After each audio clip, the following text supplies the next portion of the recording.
Hey, it's Velton Showell. Every day brings us new opportunities to do something great for ourselves and do something great for others. Leadership is our way of sharing our gifts with those around us to help them to be the best that they can be. I wrote this book, Leadership Dynamics, The Principles of Leadership, to give us some information, some guidance, and some tools to help us help ourselves, help others, and make the world a better place by helping the people around us. Only you can stop you, but you can help others. I'm Velton Showell, and I look forward to your impression of the book, Leadership Dynamics, The Principles of Leadership. Take care. All right, we're back, and I can't tell you how excited I am to have our guest today. He is none other than my good friend Velton Showell, and he is a leadership guru. And I'm going to let him introduce himself and tell you a little bit about who he is and where he's from. Velton? Well, good evening, Ciconne. It's great to be here. I'm just a humble soul from Camden, New Jersey. Grew up in the inner city and started my career after college, went to Rutgers University, and started in the hospitality industry. Moved to Baltimore, Maryland, and then to Washington, D.C., and promoted a third time, went to Oakland, California, then Indianapolis, Indiana, ran a global sales office in Omaha, Nebraska, before moving to Miami Beach, Florida, where I opened the first African-American owned and developed resort in the country as a director of sales and marketing. So I spent 27 years in the hospitality industry in various hotels and resorts before I started my own company in 2008, during the worst time to ever start a company, called Strategic Solutions LLC, and which evolved into my current company, Leadership Dynamics International. So I'm really excited. I've been blessed and fortunate to have an illustrious career working in corporate America, but also doing things now to change lives and help other people. Well, that is incredible, man. It sounds like you have traveled the world and done a ton of stuff. And I know that didn't happen by accident. I know that you had to develop yourself in order to be able to continue to grow and go to those different levels. So what have you done to develop you as a person? What things have you done to become the best version of yourself? Well, to become the best version of yourself, the first thing that you have to come to grips with is that you don't know everything. And you have to become a student of life, a student of your industry or your career, but just someone who is willing to humble themselves enough to understand that they don't know as much as they think they know about as many things as they may think. And sometimes you have to make sure that you follow the right people. You watch the right people. There are people that you're going to encounter. I call them the good, the bad, and the ugly. Because as I studied, there were people who were doing great things. Right. There were people who were doing average things. And there were people that were doing some things that I was kind of saying, oh, I don't want to do that. I want to stay away from that. But I needed to understand the concept of the three, because there's good things to be learned. There's a saying that says you either win or you learn. Right. And some of those negative experiences were those lessons that allowed me to perfect certain aspects of my career or of my understanding down the road. So it's not what I learned when I got to the top of the mountain. It's what I learned in the valley that really became the most important lessons that I learned. Yes, that's true. That's true. And we always need to actually take advantage of those times, because those lessons become the foundation for our growth as we continue to actually move towards our goals. Well, now you've taken that information and what you learned, how do you use that in your leadership biology and teaching and training other people? Well, listen, first of all, I do call myself a leadershipologist because I study the positive aspects of leadership. And LEAD is, to me, an acronym. Okay. Because number one, before you can lead, you have to learn to follow. And to learn to follow, there's something that is innate in you, whether you are in a leadership role at the time or you're aspiring. And that is number one, you have to learn to listen. God gave us 2 ears and 1 mouth to listen twice as much as we speak. My great-grandfather used to tell me that as a kid. But if you listen to people, they will often give you the information that you need to solve a problem, help a situation, Right. foresee a direction, come up with a strategy, because we can't answer everything in a vacuum. We need other people. So listening to people is one of the primary focuses and aspects of a true leader. You got to listen first. Right. Then once you listen, you've got to empathize. Because if people are bringing you things, sometimes they're bringing you issues, sometimes they're bringing you opportunities, sometimes they're bringing you problems. But anything that they're bringing to you, they want you to show empathy, not sympathy, but empathy, that you understand where they're coming from. You understand because you've traveled a mile in their shoes. You understand because it's not that you're trying to solve their issue yet. You're trying to listen so that you fully understand their position, where they're coming from, and what their pain, what's causing their pain. Right. Then you got to take action. You got to do something. Right. You just can't sit there, because now you've created an expectation. You've listened, you've empathized, but I still got the problem. You got to do something. Exactly. You got to take some kind of action that says, okay, you've heard me, you feel me, now let's see what goes from here. Yep. And then once you've taken that action, you got to deliver. Right. Because action without delivery of a result is just like being a hamster on a wheel and running and running and running. You're not going anywhere. And the person that you're leading isn't going anywhere either, because they're either watching you or they're on the wheel beside you running in a circle. So you've got to be in a position to deliver some results, because people are looking for results. And you've heard me say before, they're looking for their why. Everybody has a why. Everybody has their own why. And why is an acronym, and it stands for one of two things. What hurts you, because people are either in a hurt, headed to a hurt, or just coming out of a hurt. And as a leader, you have to understand where they are and meet them where they are so that you can help them through that situation. Because what happens to them, if you're in an environment with other people, usually permeates and happens around, so that the other people are feeling it, seeing it, or experiencing some portion of it. Right. You've got to be able to help them through that. So you need to understand what hurts them.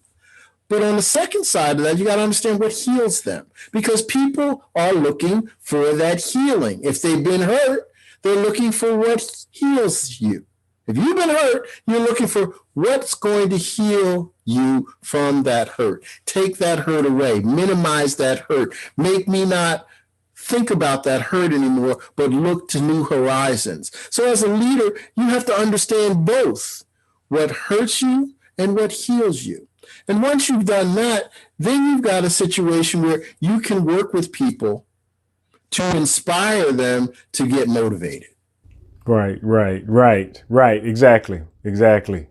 You know, and I talk about that even in my slogan, where I say that we make motivation personal by introducing you to yourself, because you and I both agree motivation comes from the inside. Inspiration can come from external sources, but motivation has to come from the inside. And so being able to actually understand the importance of helping people to develop their own motivation, but you can be the inspiration for them to get to where they need to be. Absolutely. Man, listen, I know that you have a book that you have worked on and put together, and I know our audience wants to find out how they can find where that book is and how to stay in contact with you. Well, here it is. It's called Leadership Dynamics, the Principles of Leadership. And it's all about the people side of leadership. You know, everybody talks about how certain people in corporate America, or even in nonprofit organizations, are promoted based on their ability to determine the proper strategy, their financial prowess, their technological knowledge. Right. But in a leadership role, there's no machines that are operating without a person behind it. Correct. There's no strategy being done without a person's involvement. Right. There's no finance without, you've got some people out there selling and you got some people that are counting. So there are always people intricately involved. So how do you as a leader, because you're leading people, right, to achieve results. So what I looked at when I wrote this book was the people side of leadership. You know, there's a section in the book that says, there's no hocus pocus. It's all about your focus. And as a leader, there's no magic sauce. There's no magic wand. It's about what you focus on. Right. It's about how you focus yourself and how you can help the people around you focus on what's positive. Right. You know, there was a book there were two books that I love by Tom Peters. One was called In Search of Excellence. The other was called A Passion for Excellence.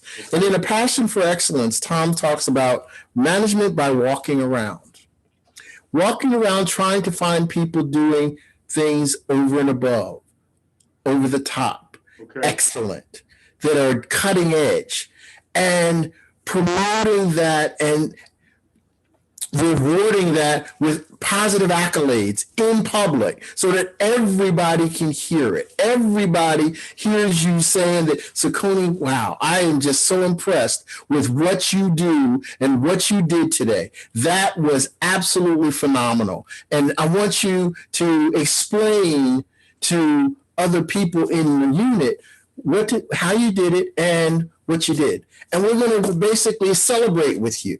Okay. If you do that with everybody on your team, when you find people doing things that are excellent, then what ends up happening is that becomes contagious. Everybody wants to be recognized. And if they only know that they can only be recognized for doing something great, because when people are doing things that are contrary to being good or great, they're counseled in private. Right. It's never a public display.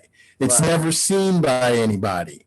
They know it happens because the person, most times when you counsel people, after it's over, they come out and they talk about it. But it's not like you've done it yourself. You've only done it in private. The only time you talk to somebody is if they've done something great. That's number one. Number two, to create a positive environment. And this is really important. If I come out of my office to find Ciconne because he's done something phenomenal, I want to come out of my office. I want to recognize him. Then I want to go back to my office. Don't want to go somewhere else and do something else because that minimizes me coming out there and seeing him. See, because people start to think, would he just come up he just saw Ciconne out there and it was on his way going somewhere else? If he hadn't had to go somewhere else, he probably would have never done that. No. I came out of my office specifically to see you. Now I'm going back into my office, even if I only stay 5 minutes. Right.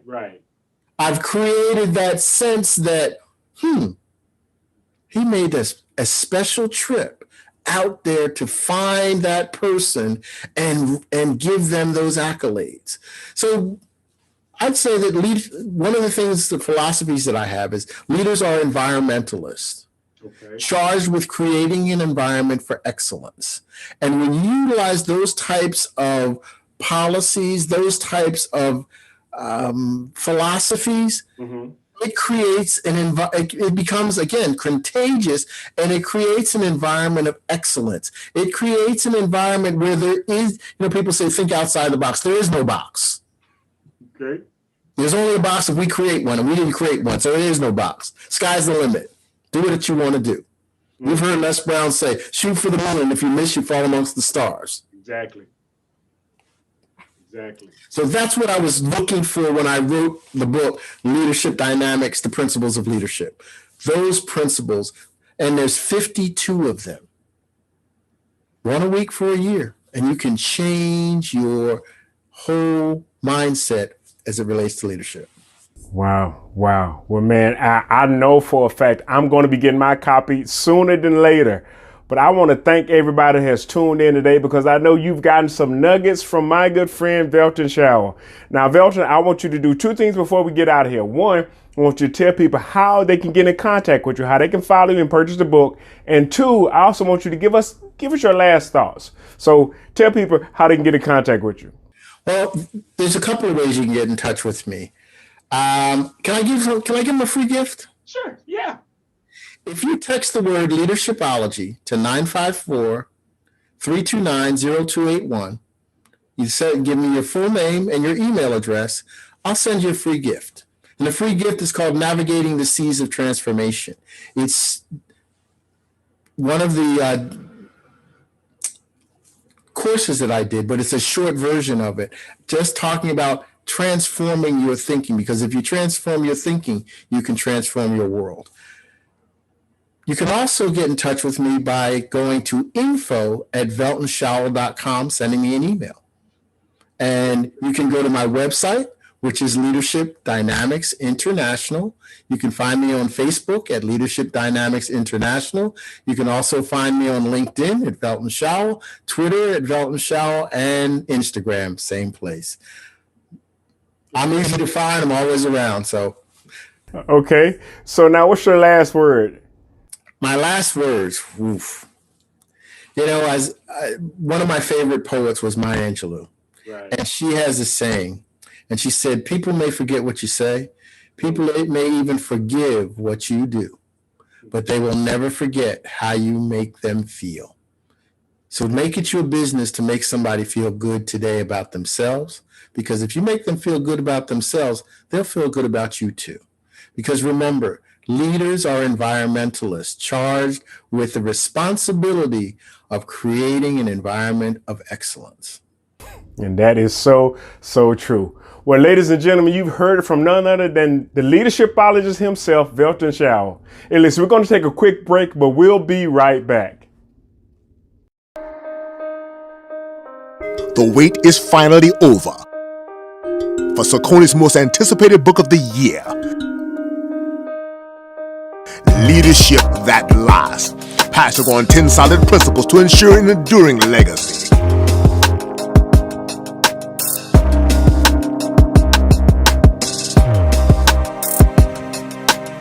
Powerful, effective, impactful, helpful, dynamic, phenomenal, transformative, life-changing. Available now in Amazon. Order yours today.